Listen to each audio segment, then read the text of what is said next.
Class first year sociology में आज का टॉपिक है आप लोग का वर्ग। यानी इस वीडियो में हम पढ़ेंगे वर्ग किसे कहते हैं। ठीक है, तो वर्ग जो हमारा टॉपिक है इसको इंग्लिश में क्लास भी कहते हैं। वर्ग आधुनिक युग की सबसे बड़ी विशेषता है। वर्ग जो है आपका आधुनिक युग की सबसे बड़ी विशेषता है। हर सामाजिक स्त्रीकरण का वह ढंग होता है जो आधुनिक युग में वर्ग का संबंध पद से है। किससे है? पद से होता है। और पदों का निर्धारण व्यक्ति के कार्य के आधार पर होता है।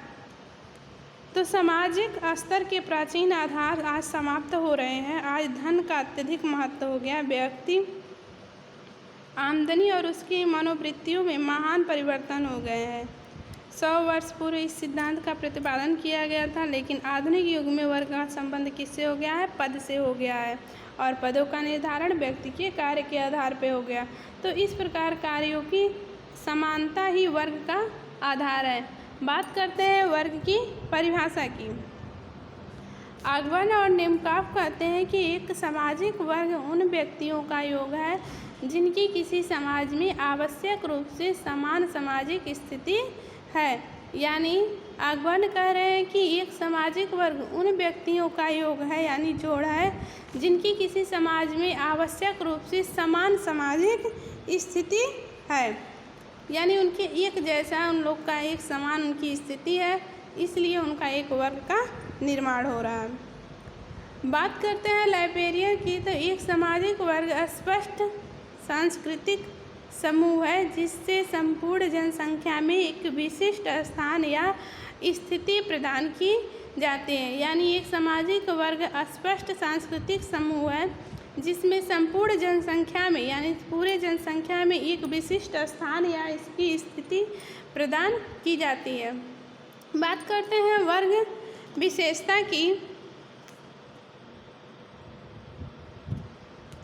वर्ग की विशेषता, तो सबसे पहली विशेषता है उसकी सोपान क्रम, यानी क्रम से।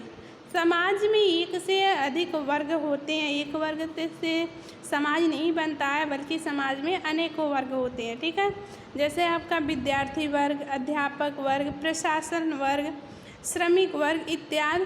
कोई वर्ग शिखर पर होता है तो कोई वर्ग कहाँ होता है? धरातल पे होता है।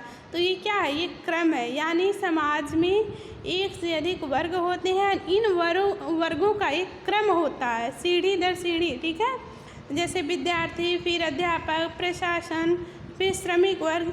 यानी इस वर्गों में कोई वर्ग शिखर पे होता है तो कोई वर्ग धरातल पे होता है।